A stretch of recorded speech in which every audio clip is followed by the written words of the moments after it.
Tsaka mabagal po talaga akong magtrabaho. Pero ito po ang resulta ng aking trabaho.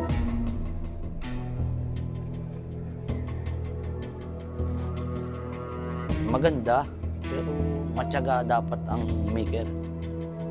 Hindi nagmamadali. Kaya mo bang sabihin yung sikreto bakit parang nagmukhang na pulpo? Molye ng Kalesan na pinangalanan kong si Maximus. Maximum. Sinipat mo natural yan sa kanyang bronze. Hindi ko tinanggal para isa ding design sa kanya.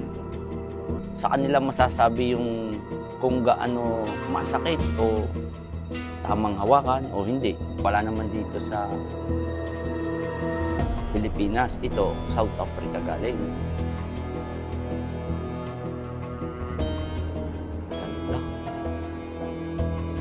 Ito, Tiger Bronze.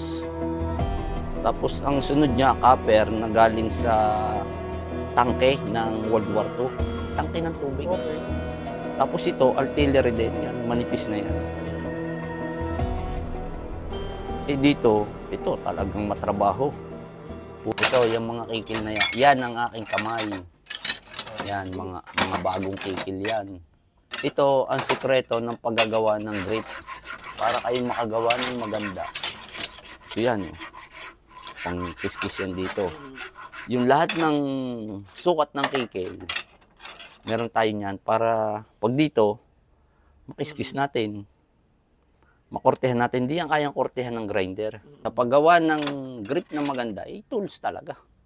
Kailangan ng tools right tools. Tapos may kikil tayong bago, madami. Napurol to. Ito, pag pumurol, hindi na Anong to brand na. yan, bro? Ito Simon dito. Simon at saka Japan. Pero meron tayong kikil na bago na Nicholson din. Ito, Simon din ito. Simon. At saka masarap magtrabaho pagka madami kang tools. Ito, Bill Simon, US. At saka itong isang ito, Simon din yan. Yan ang aking panggawa ng grip. Ang kaso bro, sobrang na sa ano? O kulang pa sa kalawang? Pagod.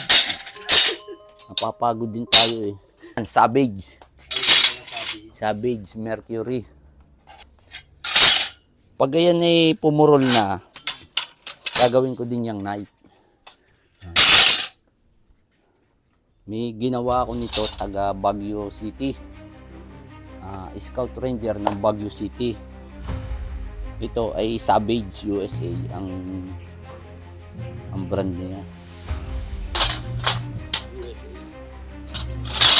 Ito puro US to.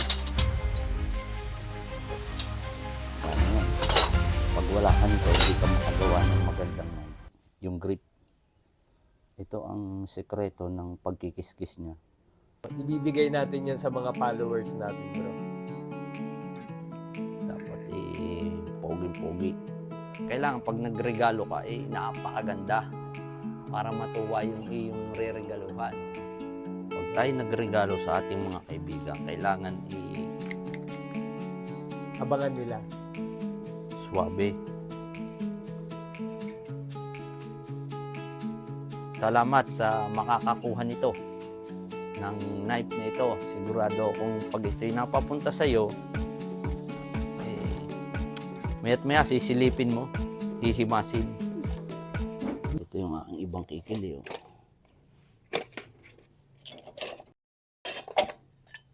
Half round at saka bilog. Hindi pwedeng wala tayo nito. Gawa ng ito naman Japan. Ito ang kamay ko Pag wala ako nito, hindi ako makagawa ng grip na maganda. Ito ang panggawa ng pommel. Yung mga kikil na yan. Panggawa ng pommel, panghasa din ng lagari. Yung kanyang groove doon, itong pangkiskis ko.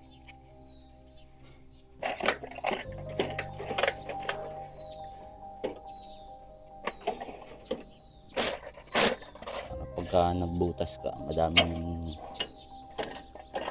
biglang napadiin, napuputol talaga. At saka yung butas, sabi nila, madaling magbutas, hindi ako naniniwala.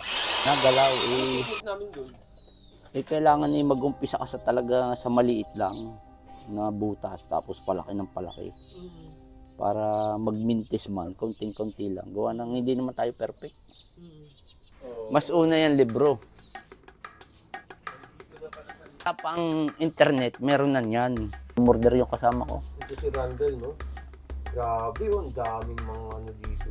File. Daming mga... Yan na lahat ng klase ng knife na pinakamagaganda sa all over the world. Hindi naman pwedeng ilagay sa libro pag hindi maganda. Saka yung mga maker na magagaling, nadyan na. Pati yung mga technique nila. Lahat, nadyan. Kung paano gagawin ng knife.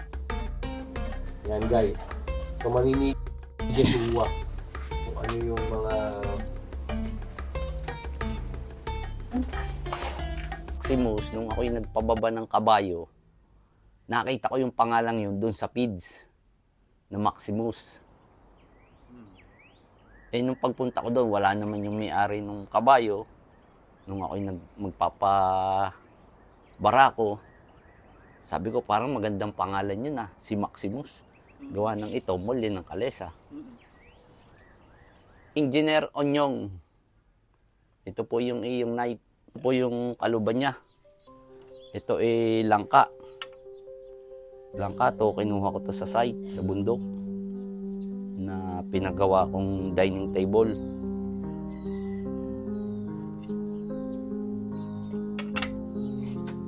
Gusto ko talaga leather dito, kaya hindi ako naglalagay dito ng mga kahoy-kahoy dyan na susuotan lang. Ito yung kasamahan ni Maximus na Eagle Claw. Ayun si Eagle. Ito, na-order niya nung 2024 pa. Siguro 6 na buwan na, mahigit. Haba po kasi ang pila, kaya yung 6 na buwan na sinasabi ko, pwedeng mapabilis, depende sa kondisyon ng maker. Halos lalo pong bumagal, gawa ng bisita natin. Pommel, yan. Ito po ang pommel. Ito naman Sige bro, kwento mo kung ano. ano yan, yung bronze. Bronze ito. Ito, mano-mano din yan. Kikil. Kikil. Sisay siya. Sa susunod kong gagawin, puro copy. Pagdating nung galing sa ano. Puro black naman. Oh. Yan. Engineer Onyong. Pasensya na po, mabagal talaga akong magtrabaho. Ito naman ano din lang, yung bronze na manipis. Tsaka asbestos. O sabi nila bro, asbestos, masama daw sa kalusugan. Kung kakainin mo, singhutin mo yung gabo. Ano yun, masama talaga. Kalimitan niyang materialis kahit saan ginagamit yan. Itong gusto kong materialis gawan doon sa sinusundan ko, ito talagang materialis nila. So yun yung reason kaya Kaya ako'y naghanap nito. Ngayon, kung ako'y may makakitang mga iba't ibang kulay nito, mahirap maghanap. Gawa ng pagbili mo sa bilihan, per inches. Ito yung sanga niya dito. May sanga yan dito ng sanga ng usa. Dito yan. Tatabasin yun. Pag tinabas mo yan. Ganda rin. Oo. Yan. Ayaw ko namang uukitan siya dito nung parang groove na sungay ng usa. Yung varnish na hudso niya, pinapapatak ko dyan. Para tumigas siya. Titigas yun Kung ganito. Diba? Molye ng Kalesa rin. Molye ng Kalesa. Matagal bago matapos ang mirror finish, tinarangkaso ako dyan. 2 araw na akong tinatrangkaso ngayon. Pero nagtatrabaho. Nagtatrabaho pa rin tayo. Ito yung mga plano mong buuin State of the art. Prototype model niya. Galing sa Eagle.